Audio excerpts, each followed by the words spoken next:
नमस्कार। Hello everyone. अब तक हम लोगों ने देखा है कि एंजाइम किस तरीके से नंबर ऑफ बायोलॉजिकल रिएक्शंस को स्पीड अप करते हैं। लेकिन इन एंजाइम्स का हमेशा एक्टिव रहना जरूरी नहीं है। इनकी एक्टिविटी को हर कंडीशन में कंट्रोल किया जाता है, और इसी कंट्रोल या रेगुलेशन को हम क्या कहते हैं? एंजाइम इनहिबिशन, जो कि आज के लेक्चर में हम कवर करेंगे। तो चलिए आज का लेक्चर स्टार्ट करते हैं। आज के लेक्चर में हम केवल कॉम्पिटिटिव एंजाइम इनहिबिशन को ही डिस्कस करेंगे। वैसे तो नाम से ही क्लियर होता है, लेकिन फिर भी और आसान तरीके से समझने के लिए एक एग्जांपल ले लेते हैं। जैसे कि क्लास में विंडो सीट पे बैठने के लिए स्टूडेंट्स आपस में compete करते हैं, उसी तरीके से एंजाइम वर्ड में भी एंजाइम की बाइंडिंग पॉकेट पे बाइंड करने के लिए नंबर ऑफ मॉलिक्यूल्स आपस में compete कर रहे हैं। इसी बात को और अच्छे से समझने के लिए जो कंटेंट आज के लेक्चर में हम कवर कर रहे हैं वो है general introduction, type of enzyme inhibition end of course competitive inhibition. तो स्टार्ट करते हैं इंट्रोडक्शन से। Enzyme inhibition and its importance. अब एंजाइम इनहिबिशन क्या है? Enzyme inhibition refers to the process by which the activity of enzyme is reduced or stopped। अब enzyme की activity कम कर दें और स्टॉप कर दें तो हमें क्या मिलेगा? तो ये बताता है इसकी इम्पोर्टेंस है, इसके एप्लीकेशंस हैं कहाँ कहाँ। तो फर्स्ट ऑफ ऑल अब देखते हैं कि metabolic control. Cells regulate enzymes activity by using various inhibitors. Next, अगर हम मेडिसिन में देखें तो नंबर ऑफ ड्रग्स, जैसे हमारे एंटीबायोटिक्स हैं, वो एंजाइम को टारगेट करते हैं किसी डिजीज को ट्रीट करने के लिए। तो ये हम कह सकते हैं कि डिजीज मैनेजमेंट में भी enzyme inhibition important role play कर रहा है। नेक्स्ट, अगर हम एग्रीकल्चर की फील्ड में देखें तो हर्बिसाइड और पेस्टिसाइड्स क्या हैं? ये वो कंपाउंड्स हैं जो कि हर या पेस्ट में, इनमें जो भी कोई मेटाबॉलिक रिएक्शन हो रही होगी, मेटाबॉलिज्म हो रही होगी, इसमें जो की स्टेप होंगे उनमें जो एंजाइम इन्वॉल्व होंगे, उस एंजाइम को ये कंपाउंड्स इनहिबिट कर रहे होंगे, जिसके इनहिबिशन से हर्ब या फिर पेस्ट जो भी है उसकी प्रॉपर ग्रोथ नहीं हो पाएगी। नेक्स्ट, यही अगर हम कहें कि इंडस्ट्रियल स्केल पे, तो वेरियस इंडस्ट्रीज जैसे आपकी फूड प्रोसेसिंग हो गई, फर्मेंटेशन हो गया, बायोफ्यूल प्रोडक्शन हो गया, यहाँ पे भी enzyme inhibition important role play करते हैं। अब हम देखते हैं टाइप ऑफ एंजाइम इनहिबिशन। तो एक आपके हो गए बेसिकली इरिवर्सिबल इनहिबिशन, और दूसरे हमारे आते हैं रिवर्सिबल इनहिबिशन। तो रिवर्सिबल और इरिवर्सिबल इनहिबिशन में अब सबसे पहले हम इनकी डेफिनेशंस देख लेते हैं। रिवर्सिबल इनहिबिशन क्या होते हैं? यहाँ पे इनहिबिटर जो है वो एंजाइम से नॉन कोवेलेंटली बाइंड करते हैं, यानी कि वीक बॉन्ड बनाते हैं ताकि आसानी से वो रिमूव भी हो सके। वहीं इरिवर्सिबल इनहिबिशन में क्या होगा? इनहिबिटर जो है एंजाइम के साथ कोवेलेंट बॉन्ड बना रहे हैं, यानी कि स्ट्रॉन्ग बॉन्डिंग हो रही है जो कि परमानेंटली होगी। As a result enzyme permanently inactivate हो जाए। अब अगर हम रिवर्सिबल इनहिबिशन की बात करें तो मोड ऑफ रिवर्सिबल इनहिबिशन क्या हो गई? Competitive, non competitive, uncompetitive and mixed. वहीं इरिवर्सिबल इनहिबिशंस के अगर हम एग्जाम्पल देखें तो एस्प्रिन आएगा या फिर पेनिसिलिन। एस्प्रिन कहाँ पे बाइंड करता है? साइक्लोऑक्सीजनेस यानी कॉक्स एंजाइम को ये इनहिबिट कर रहा है। वहीं पेनिसिलिन की बात करें तो पेनिसिलिन ट्रांसपेप्टाइडेज एंजाइम को इनहिबिट करता है। पिक्चर से क्लियर है कि जैसे पेनिसिलिन जो है, पेनिसिलिन बाइंडिंग प्रोटीन क्लास के जो एंजाइम है उसमें जो की एंजाइम है ट्रांसपेप्टाइडेज, जो कि पेप्टाइडोग्लाइकन, पेप्टाइडोग्लाइकन कहाँ मिल रहे हैं? इनकी बैक्टीरिया की सेल वॉल पे। पेप्टाइडोग्लाइकन की जो क्रॉस लिंकिंग है उसमें ये ट्रांसपेप्टाइडेज हेल्पफुल होते हैं। अब अगर पेनिसिलिन इन ट्रांसपेप्टाइडेज को इनहिबिट कर देगा तो जाहिर सी बात है पेप्टाइडोग्लाइकन की क्रॉस लिंकिंग नहीं हो पाएगी। क्रॉस लिंकिंग नहीं हो पाएगी तो सेल वॉल में उतनी स्ट्रेंथ नहीं आ पाएगी। As a result leakage develop होंगे जिससे कि बैक्टीरियल लिसिस देखने को मिलती है। ना, अब हम आते हैं कंपटीटिव इनहिबिशन पे। तो सबसे पहले कि कंपटीटिव इनहिबिशन क्या होता है, पहले भी हम लोग बता चुके हैं। यहाँ पे पहला पॉइंट आ रहा है कि इसमें जो इनहिबिटर होंगे वो सबस्ट्रेट के साथ स्ट्रक्चरल सिमिलैरिटी शो करते होंगे कहीं ना कहीं। जैसे कि यहाँ पे भी देखिए, सबस्ट्रेट और इनहिबिटर में कुछ ना कुछ स्ट्रक्चरल रिजेम्बलेंस देखने को मिलती है। नेक्स्ट हम देखते हैं कि सबस्ट्रेट और इनहिबिटर दोनों सेम बाइंडिंग पॉकेट के लिए compete करते हैं। अब जो यहाँ पे पहले आ जाए, इनहिबिटर आ गया तो एंजाइम की एक्टिविटी इनहिबिट हो गई, सबस्ट्रेट आ गया तो एंजाइम अपनी एक्टिविटी देगा, एज अ रिजल्ट प्रोडक्ट बनेगा। Then binding is reversible. जो एंजाइम सबस्ट्रेट या एंजाइम इनहिबिटर की जो बाइंडिंग होगी वो रिवर्सिबल होगी, यानी inhibitor does not form a permanent bond. अब एग्जाम्पल हम लोग देख रहे थे, मेथोट्रिजेट। मेथोट्रिजेट क्या है, एक एंटी कैंसर ड्रग है जो कि इनहिबिट करती है डाईहाइड्रोफोलेट रिडक्टेज में। वहीं नेक्स्ट एग्जाम्पल देखते हैं, सल्फा ड्रग। सल्फा ड्रग क्या हुई, एंटीबैक्टीरियल ड्रग हुई, और ये पाबा, पाबा क्या हुआ, पैरा अमीनो बेंजोइक एसिड। ये देखिए पाबा का स्ट्रक्चर है और सल्फाइनलाइट का, इनमें स्ट्रक्चरल सिमिलैरिटी देखने को मिल रही है। अब ये क्या करते हैं, फोलेट सिंथेसिस में इन्वॉल्व होते हैं, और यहाँ पे enzyme inhibition, as a result of enzyme inhibition क्या होगा, बैक्टीरिया की ग्रोथ इनहिबिट हो जाएगी ओवरऑल अगर हम देखें, क्योंकि फोलेट सिंथेसिस हमारे इनहिबिट हो रही है।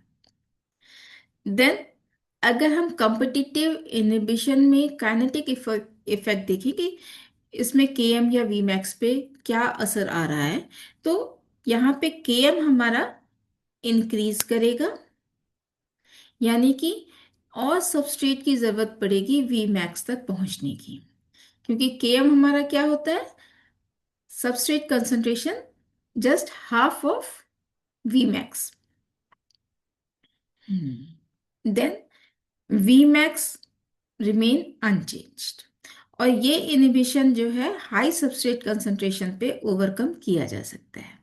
अब इसी को थोड़ा सा डिटेल में अगर हम समझने की कोशिश करें तो हम देखते हैं, ये हमारी बेसिक रिएक्शन है एंजाइम और सबस्ट्रेट की, कि एंजाइम सबस्ट्रेट के साथ बाइंड कर रहा है तो एंजाइम सबस्ट्रेट कॉम्प्लेक्स बन रहा है, एंड देन फिर एंजाइम और प्रोडक्ट बन रहा है। तो यहाँ पे जो ईएस कॉम्प्लेक्स बन रहा है उसमें rate of ES formulation formation का क्या होगा, rate of ES formation K1 E into S.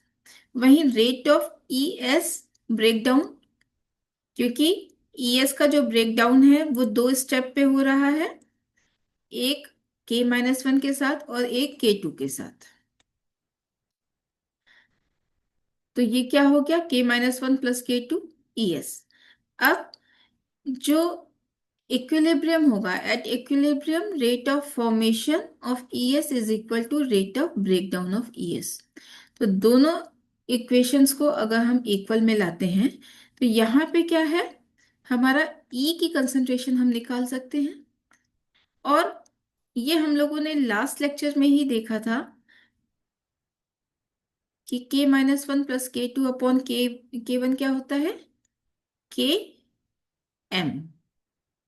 तो इसलिए हम लोग कह सकते हैं E is equal to Km ES upon S। ये तो नॉर्मल कंडीशन है। अब in the presence of inhibitor क्या होगा, एक रिएक्शन और ऐड हो जाएगी, एंजाइम सबस्ट्रेट के साथ भी रिएक्ट कर सकता है और इनहिबिटर के साथ भी। सबस्ट्रेट के साथ रिएक्ट किया तो ES कॉम्प्लेक्स बन रहा है, इनहिबिटर के साथ रिएक्ट करेगा तो EI कॉम्प्लेक्स बनेगा। अब यहाँ पे क्या है, जो कांस्टेंट है के आई कैसे निकलेगा, K I is equal to E into I upon EI। और यहाँ से हम जो एंजाइम इनहिबिटर वाला कॉम्प्लेक्स है, इसकी कंसंट्रेशन निकाल सकते हैं ई आई अपॉन के आई के फॉर्म में। अब हम देखते हैं कि इस स्टेज में अगर हम टोटल एंजाइम कंसंट्रेशन निकालना चाहें तो वो क्या है। टोटल एंजाइम कंसंट्रेशन जो एंजाइम और सबस्ट्रेट कॉम्प्लेक्स के फॉर्म में है, या जो एंजाइम फ्री है, या फिर जो इनहिबिटर के साथ है, इन सब के साथ मिला के। अब अभी हमने निकाला यहां से ई आई,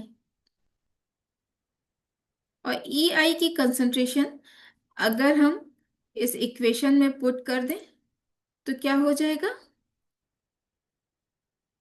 ई एस प्लस ई आई अपॉन की आई। अब यहाँ पे देखिए क्या है, एंजाइम की कंसंट्रेशन यानी ई वाला टर्म दोनों में आ रहा है, तो इसको हम कॉमन ले सकते हैं।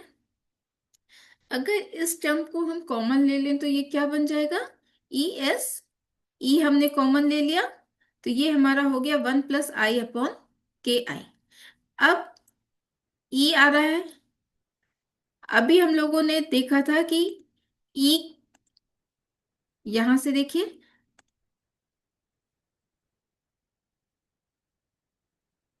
जो ई है इसको भी हम इक्वेशन में रख सकते हैं। अब हमने ई की वैल्यू भी पुट कर दी। ई की वैल्यू अगर हम पुट कर दे रहे हैं तो यहाँ पे अब हमको क्या देखने को मिल रहा है, ई एस वाला टर्म जो है ये दोनों टर्म में मिल रहा है। तो अब ई एस टर्म को कॉमन ले लें, और अगर इसको हम कॉमन ले लेते हैं तो ये हमारा बन गया, ये एक नेक्स्ट टर्म हमको मिल जाएगा, और यहां से हम ई एस की वैल्यू निकाल सकते हैं।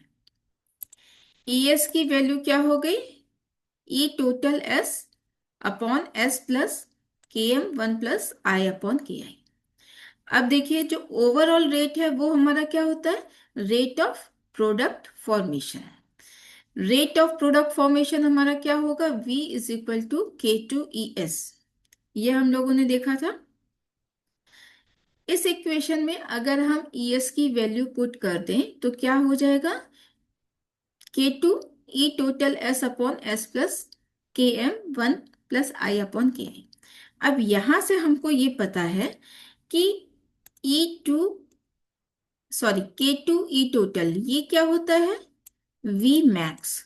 क्योंकि जब टोटल एंजाइम कंसंट्रेशन जहां इन्वॉल्व हो गई है उस वक्त जो भी वेलोसिटी मिलेगी वो हमको मैक्सिमम रेट मिल रहा है। अब नेक्स्ट हम क्या कह सकते हैं, v = V max S upon S plus KM के साथ ये पूरा टर्म, और इस पूरे टर्म को अगर हम चाहें तो के एम डैश, क्योंकि के एम में क्या है, कुछ ना कुछ मॉडिफिकेशन हो गया है। तो ये हमारी जो इक्वेशन है ये कैसी आ गई, v = V max S upon S plus K M dash. अब यहां से क्लियर है, आप देखिए जो अभी हम लोगों ने पढ़ा था कि के एम क्या था,